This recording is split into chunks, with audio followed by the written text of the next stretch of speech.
Hi, welcome everyone. Welcome to the Career Talkies with Abhilash. Yes, it is the first episode of this year, but what were we doing for this so long?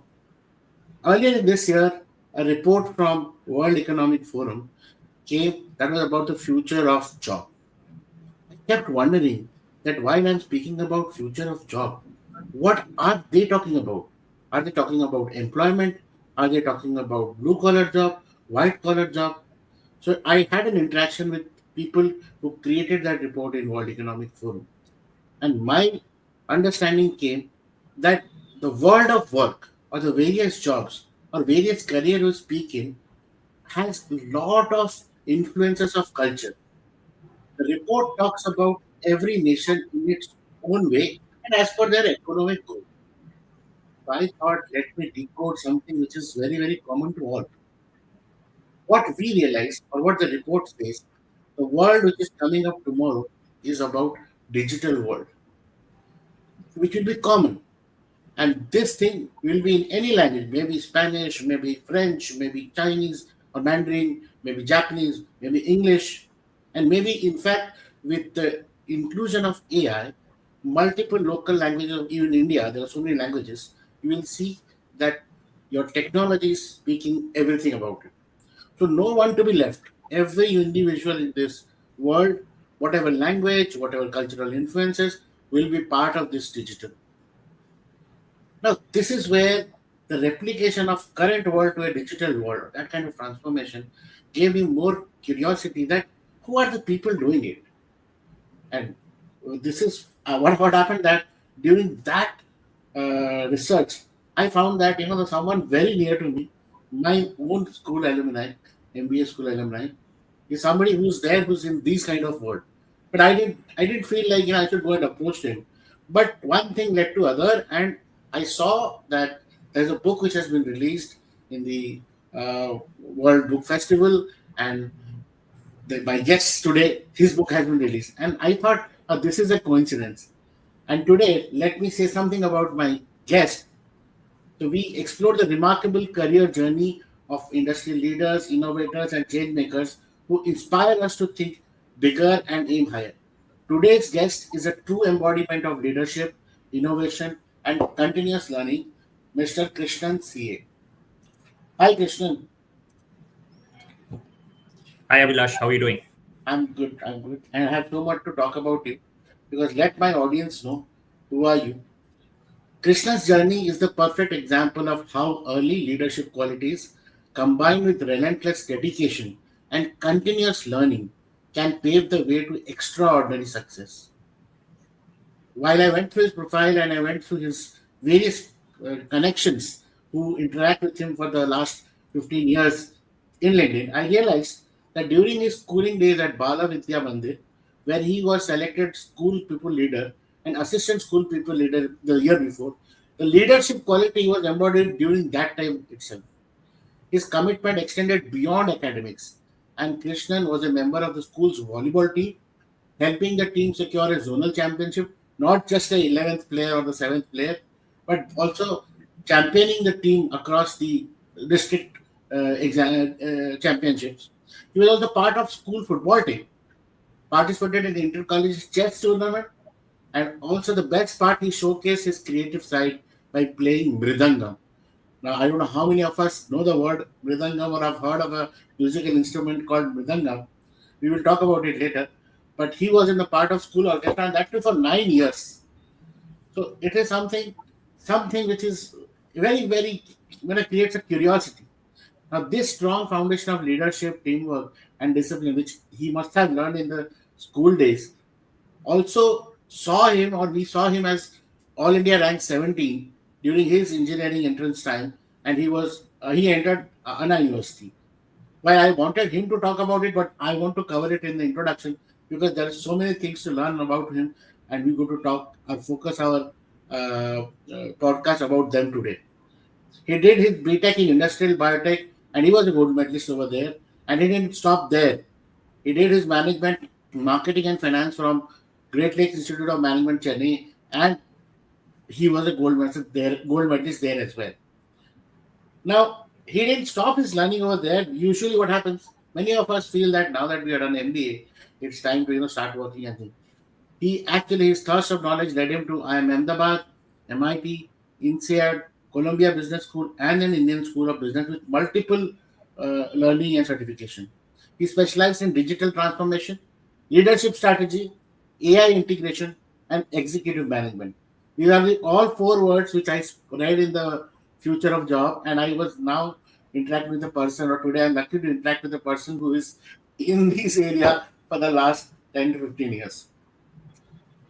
So he has many things to him, but currently Krishnan serves as Senior Vice President, Global Head, and Chief Digital Officer at Tech Mahindra, where he drives transformative global deals that helps client gains a competitive edge through digital innovation. But I must say that that doesn't end here. What has Krishnan done is in his recent times, he has won multiple awards. He has won Economic Times Young Leader in 2012, an honor bestowed upon top 0.15% of the young executive in India. He had won Tata Innovista Award, and he was also on multiple awards at various forums.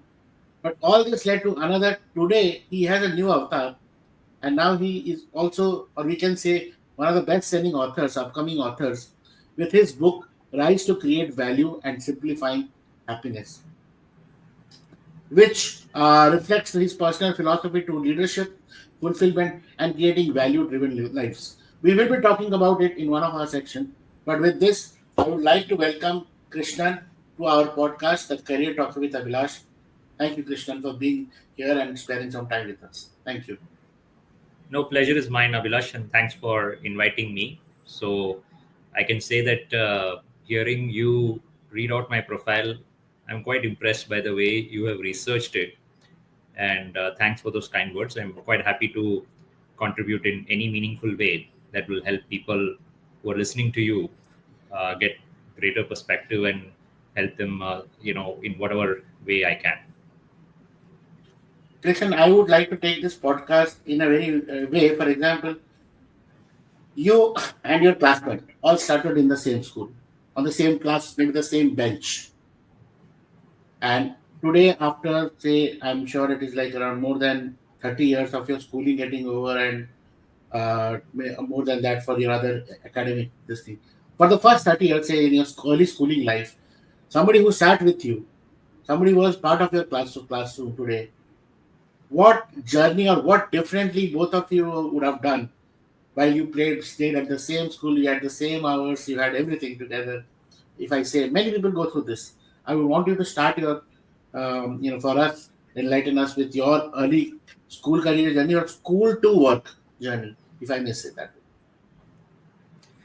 Yeah, I mean, as you covered, I was quite blessed to study in one of the top schools in Chennai, at least I believe so. And the best part about my school journey was that it was not just about academics, it was all round development. Uh, and there are many schools in the city in Chennai where they focus purely on academics. But I was quite fortunate to study in Balavidya Mandir, which is very holistic development of students. And like you called out, even today, my wife doesn't believe that I used to do so much because I was also the topper in the class. But as you rightly have researched it well, I used to be in the school orchestra. I played mridangam. I used to be part of the school band, and also did a lot of extracurricular and co-curricular activities. Some of the things that you didn't call out was I was also part of the school plays, whether it's Yeah. the Sanskrit play or Hindi play or English play. So I think I had a wonderful opportunity with some extremely wonderful friends and got to experience the best of school life by throwing myself into all the exposure that my school gave me. In And I fact, have my a lot of. next question was this. I don't know how many of your young people you have interacted today, young teenagers, even if they have the best school, the first thing they are unable to do is to break their own shyness, to come up. to be a part of it. In fact, there are separate classes going on to become public speaker. There are, the whole thing is modulated into different courses and sections to become something. When I see something different in your profile, that what made you to jump in and put your name in everything that was coming across in school to participate and excelling, not just participate. What was that attitude? Was it a push from your family, or maybe your friends, or you wanted to impress somebody? I don't know. What was the drive? That drive, I think, is still there. I can see constantly. I'll relate it in the second phase of your life as well. No, I mean, I have always been very curious as a student, as a professional, and always opened up for any learning opportunity. And when I say learning, learning is not just about the academics, right? You also learn in the sports field, like you called out. I was pretty much part of the school team on many sports. So you do get to learn in the sport field. You get to learn, like now they have said, it's not just IQ, EQ. There is also the musical quotient.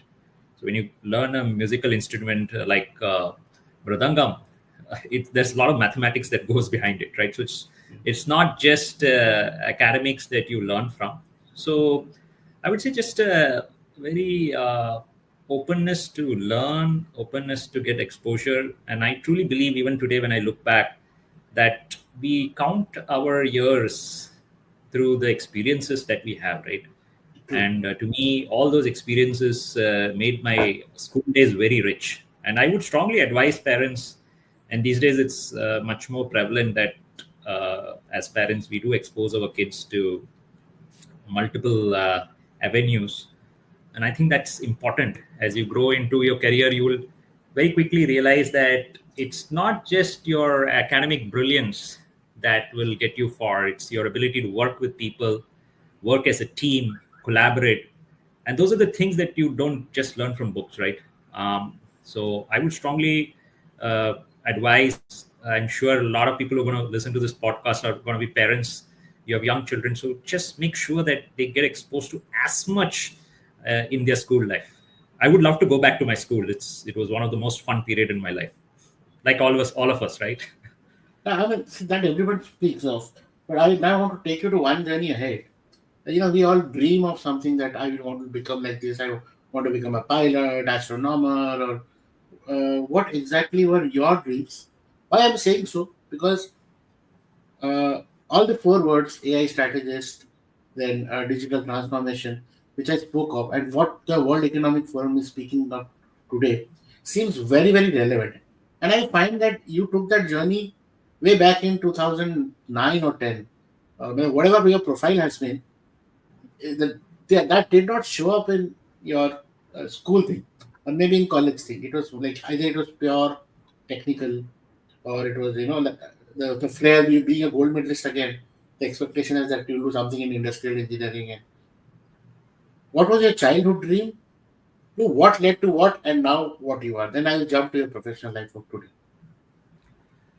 So, right from young age, I've always been very fascinated by technology, and you can view technology as an industry. Like I work in Tech Mahindra earlier with TCS, but to me, the way I always look at technology is that it permeates everything that we do.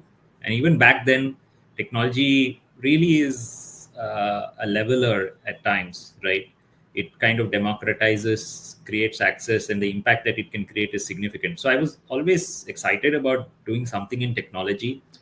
Uh, if I roll back to my school days, maybe I wanted to become an aerospace engineer, because at that time it was the time of Mr. Our late President APJ Abdul Kalam. But then as I started applying for IITs and started looking at the engineering college options, I soon realized that my heart lied in engineering. And then post that, I always was very clear that I will pursue my MBA, because I didn't see myself as an engineer. Always saw myself as a leader, and you called it out very well. I was the school pupil leader, assistant pupil leader. So to me, I wanted to do something where I can impact life, and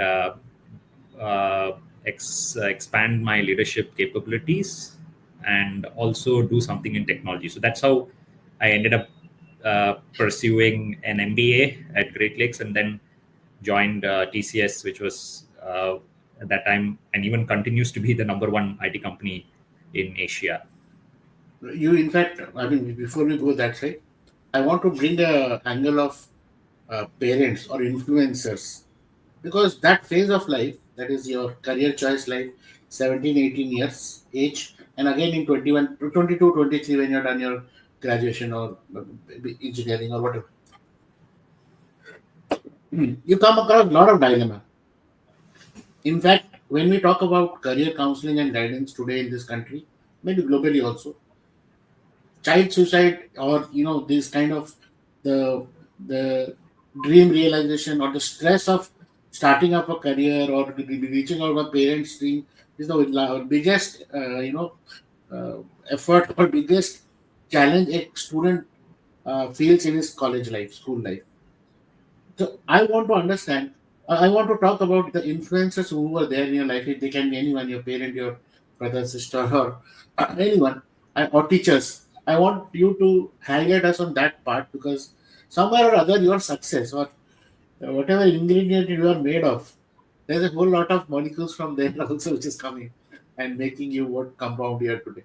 So I would want a little bit of, we focus a little bit on that, and then come to your professional thing. Sure. Hands down, I owe whatever I have achieved or whatever little I have achieved to my mom. In fact, you earlier referenced the fact that I also was won the Economic Times Young Leader, and the question was the same, right? That Mrs. Kalpana Moparia, CEO of JP Morgan, asked me who's my role model, and from that day till today, my role model has been my mom. And the reason why she has had a very good influence is the fact that pretty much all what I consider as great qualities in me, whether it's being industrious, being openness to learn, um, be as a people person, right, driving teamwork. I pretty much learned it all from my mom, right, whatever I observed. So she has had a very, very, very deep influence in the way I am. And you had asked earlier question, did my parents put any kind of pressure on me? Not at all. So they had the trust, and they have the confidence always, and they themselves were very very industrious. Like my father used to wake up at 4 o'clock, and he used to do his prayers. So naturally, I started getting Yeah. up at 4 o'clock. Right? Think about it. And my mom used to be up at 5 o'clock. So I always even tell my wife today that, look here, if you really want to help our children drive values, then we have to live those values, and automatically children will pick it up, right? And think about every day getting up at 4 o'clock with your father praying. And I mean, I didn't have much to do. I At that time, I used to study, right? And that kind of gives you a head start, right? Routine. At that point in time. So to me, my role model is definitely my parents, and especially my mom. And whatever I am today, I owe it to them. Super. In fact, while you spoke about this, I was also researching few things, few words. Routine. The routine. So who sets the routine? Where you had a child influence of your parents waking up at 4 a.m. And it was a daily routine, nothing new for you because it is your house, daily routine. And daily routine decided your daily life, some automatic choices. And then what happens? You may not be feeling well, you may be not feeling anything can happen, but the routine has to be a routine. Still, you'll wake up, still, you'll do this thing. I think that is what you catched up very early in your career.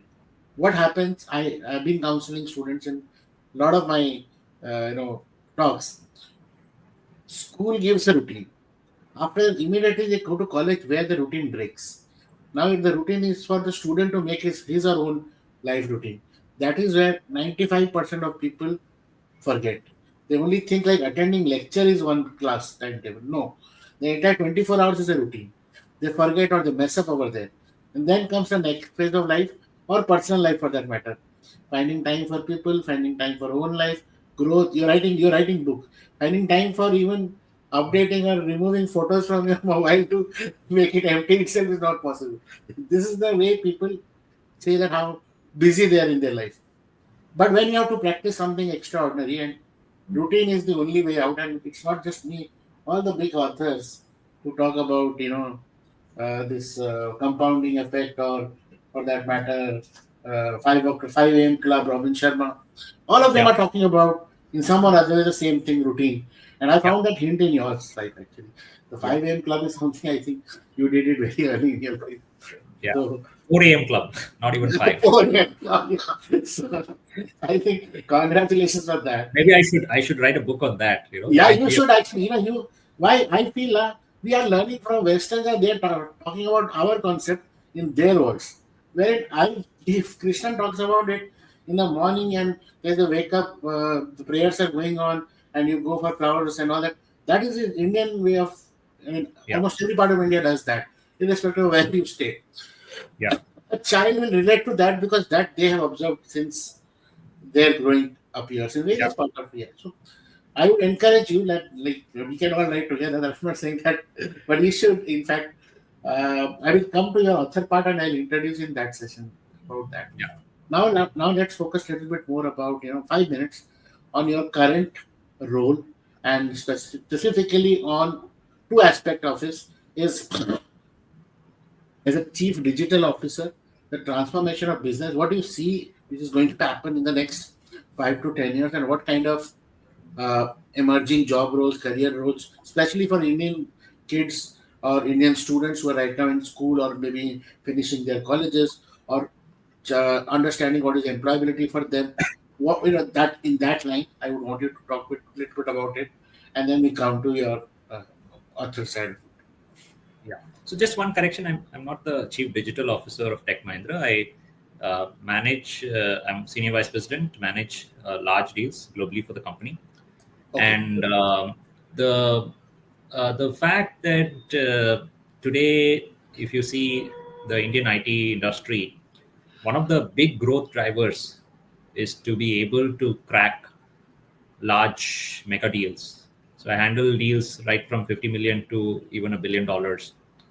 And I took up this role because I've had multiple successes in TCS, where I had won the Best Large Deal Award. And throughout my career, I've always either drove large deals or been pulled into large deals in various aspects. So to me, if I were to sit down and write that one capability that I excel from a professional standpoint, it would be driving large deal success. And we've had a very good run so far. And the best part about large deals are they are very complex.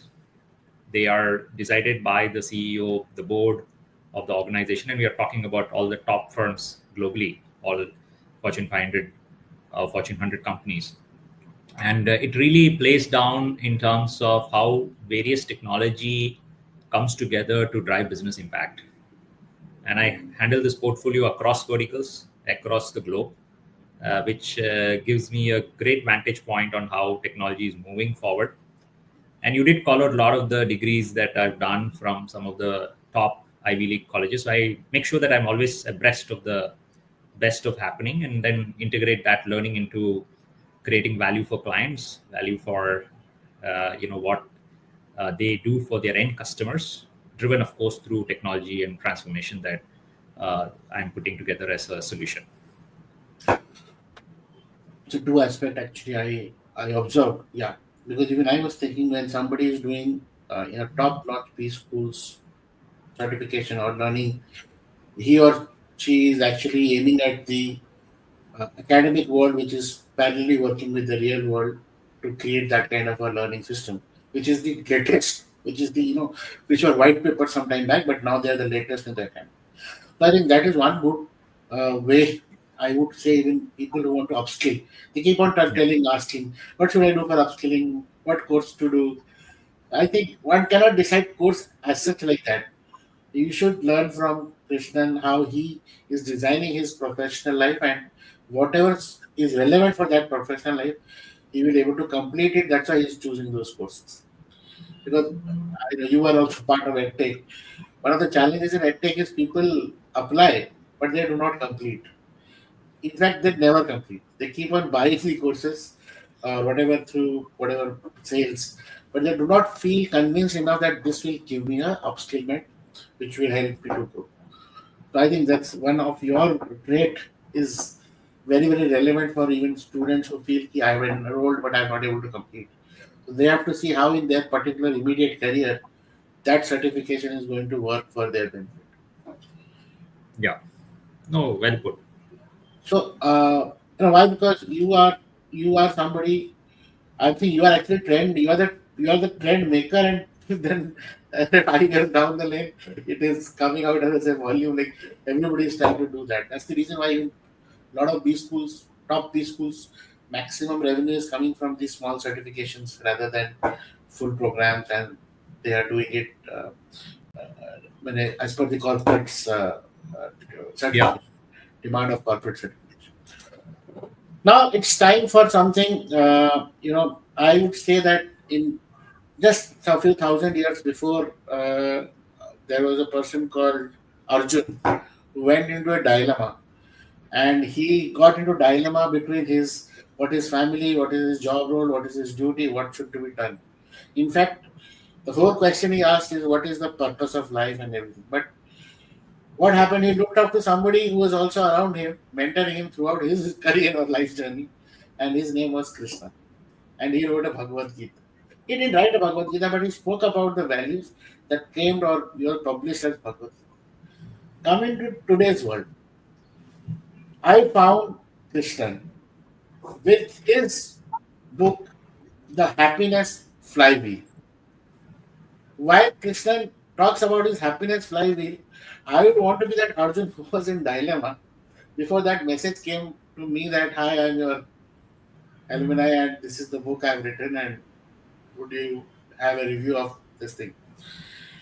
Now what the dilemma I was is the same thing. What am I doing with all this knowledge, purpose, being in a part of digital world, learning about new career skill, AI tools, everything is happening around and very fast it's happening. If you can if somebody is learning today, you'll realize that we are very slow. The world is running very fast. If you're not aware of all these things, then it's very peaceful life. But otherwise, we are trying to learn something about AI or how to use it in your particular skill. The world has already gone very high, and you are actually still wondering what to do. So I was in that kind of dilemma, and then I received this book and I read through the gist. Then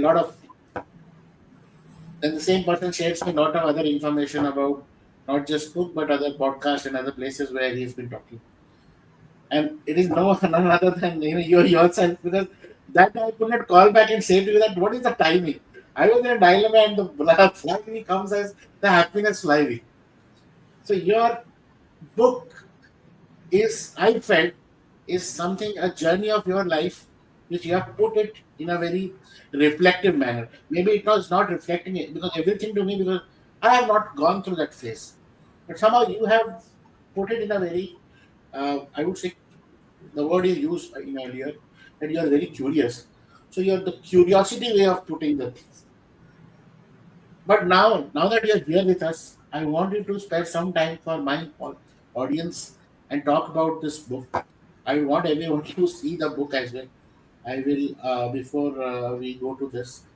So Krishnan has while the book is available in Amazon and I'll share all the links in the description.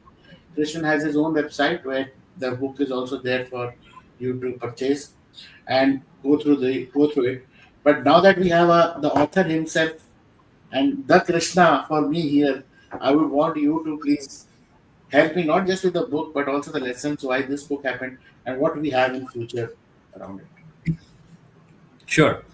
So the trigger of this book happened when I was pursuing my exec MBA from IIM Ahmedabad.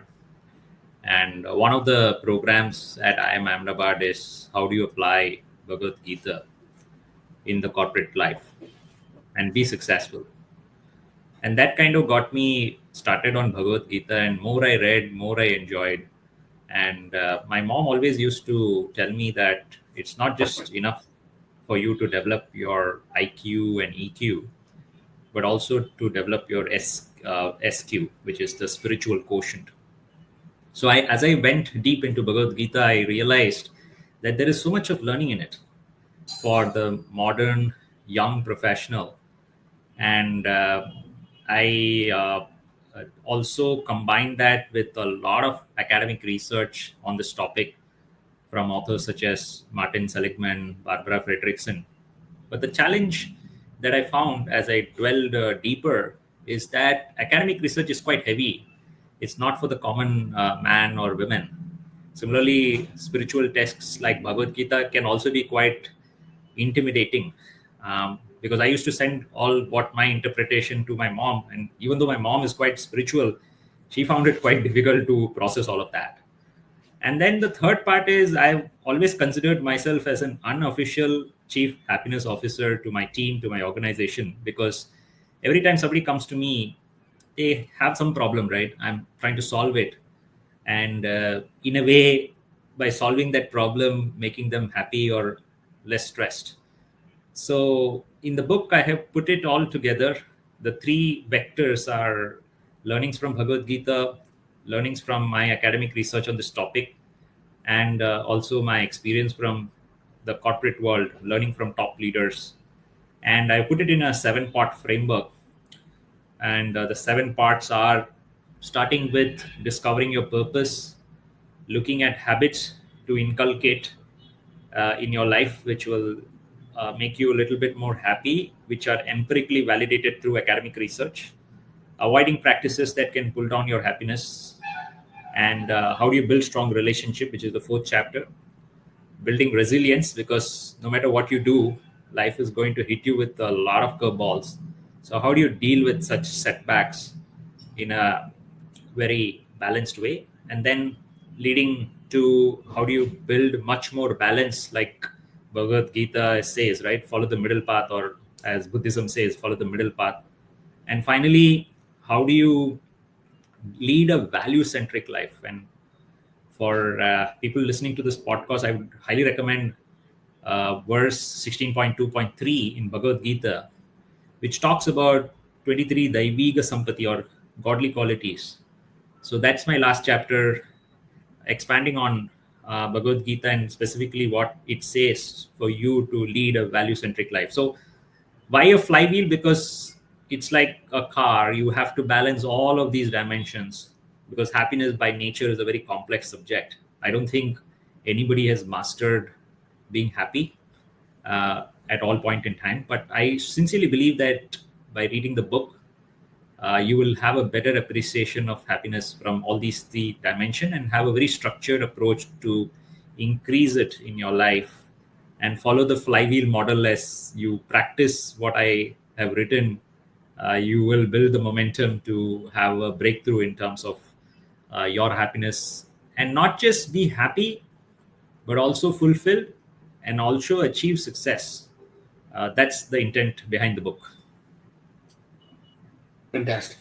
In fact, if you allow me to add a bit on my lookout of the book and what has been my perception, just because I have, as a career mentor, I have been a part of people who are in schooling system, students who are in schooling system, their ecosystem. Then comes college ecosystem. Then comes post, professional ecosystem, and then something today called as self-employed ecosystem, where people are, freelancer or gig employer or do up to their thing. Why I'm breaking this is because your book finds an audience over there as well. What has happened is today, due to the work from home culture and digital culture, it has been possible for various, uh, various youngster, I would say, in fact, women, girls, to take up the career which they learned or they graduated from. What in the last few years, what was happening is even they did their engineering, they worked for something because of their, the cultural way the India works in. The women had to live up their career, and they used to either do school teaching or coaching or things like that to make themselves financially independent.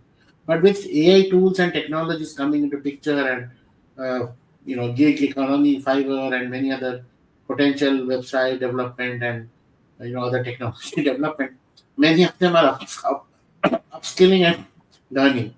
Now what happens is now you don't have a framework. You don't know how you're going to purpose your life. You are unable to know because if you're in a job, the team leader for the office gives you work. But here you are yourself the team leader. You yourself have to find out a client and then deliver, and you are doing everything individually. So in that scenario, you are unable to understand where you are navigating to. Some or other way, every time you feel that something is missed out. Why I could not do this or I could not. Even if you have done 100 from the 10 thing asked, you have done 9. But the one you have not done will keep on making you feel guilty. That, oh my God, I could have done this. So this is the way the world of work is changing with lot of young talents or people working through, gig. This book is actually a very master book for them. Multiple times they will feel that they're again back into this non-balance. And as you mentioned that the flywheel and balancing all the stakes, this is not a one-time read. This is a read at multiple scenarios. That is what I wanted to say. Yeah. And in fact, a book handy to keep when you are actually traveling, or you just open up any chapter and read. The best part is that it is not like you just open up and see, you will find something new for you for that. And I'm not Yeah. promoting Krishnan's way of looking at it. It is my way of understanding when I actually looked at the book and when I actually turned the pages, because I No, found that absolutely. uniqueness. Yeah, I agree with you because see, as I mentioned in the book, happiness is like a muscle. So just like you go to the gym, and if you don't go to the gym for a couple of months, it can really set you back by a few years from a health goal perspective. So similarly, happiness is like a muscle. In fact, I also read my own book because it's written with a lot of research, and it's not just about the knowledge, right? You have to practice it. So while my book expounds on the, like I mentioned, the 23 Daiviga Sampati, it's not that easy to implement that in every instance of your life in every day. So it's important to keep reading it and ensure that the execution of those ideas are done, and you increase your happiness quotient as you practice and get better at it. So yeah, I True. agree with you, Abhilash. It is Well said. accumulative. It is accumulative. It is going to compound. The more you learn about it and practice and make it in your own life. Yeah. But now that we are at the closure of our, I have only two modules to be asked to you. One is a small rapid fire questions. I have 5 questions, and I would not Sure. give you much time. Whatever comes out in your brain first, Yeah. and then we'll conclude. So, you ready for the rapid fire, right? Go ahead. Go ahead. So, a book that changed your own life. The book that changed my whole life is the Bhagavad Gita. Your biggest inspiration in leadership. Mahatma Gandhi. One habit that keeps you productive. Curiosity. Okay, if not a corporate leader, what would you be doing? I'll be a coach. And what musical instrument you feel is that you relate to today? So I play the mridangam, so I always have related to mridangam. So even Okay. if I'm not playing the mridangam, I keep drumming on my desk. So thank you. That was quick and insightful. In fact, I wanted you to talk on that lines as well, because what you started early in your life is going to stay with you forever in your life. Actually, that the joy of being with that instrument. Yeah. So, Krishnan, a little bit on the before we do a, looking back at your own journey. What I feel we want to summarize. What I know the journey is more long to go, and I wish that you reach multiple world and many people across the globe, and the amount of effort you are doing in your current work profile. And I know arguably you are going to do a lot of things in this era. What is your biggest learning, and how do you define success today? And how do you want people to define success for them today? To me, success, at least I defined and I have always defined success, is to be really, really good at whatever you do. You can be a musician, you can be a cricketer, you can be a leader, you can be a podcast, host, but whatever you do it so well. And I say this to my team: do it so well that the angels above cry because you did it so well. So success to me is that, right? Being extremely good at what you do, and not just that, ensure that what you do creates an impact, and always have that perspective. And I'm sure all of you would have heard about the story of the stone cutter, right? Where there were two stone cutters. One was asked, what was he doing? He said, I'm cutting stone. And when the other person was asked the same question, he said, I'm building a cathedral. So be that stone cutter who's building the cathedral in your life. And I'm sure success is a foregone conclusion for you, because that day, that instant, you're already successful. And I wish you all the best. Thank you, Krishnan. Firstly, thank you for your time, and I hope it was quick. Krishnan, thank you so much for taking time to share your inspiring journey, invaluable leadership insights, and also the personal reflections. Definitely your story which you spoke today will resonate with all my podcast listeners. And in fact, I feel that multiple times we were relating to the everyone's career life or career journey. So people will have dilemma and they would want you to, or they would want you to be accessible as well. So I would request that if I can put your LinkedIn connect in my description as well. Maybe somebody would want to take time from you to discuss further. If that will permit me about that. Sure. I mean, anytime. And maybe I risk saying this in a podcast, but I'm somebody who always wants to help, whether it is my alma mater.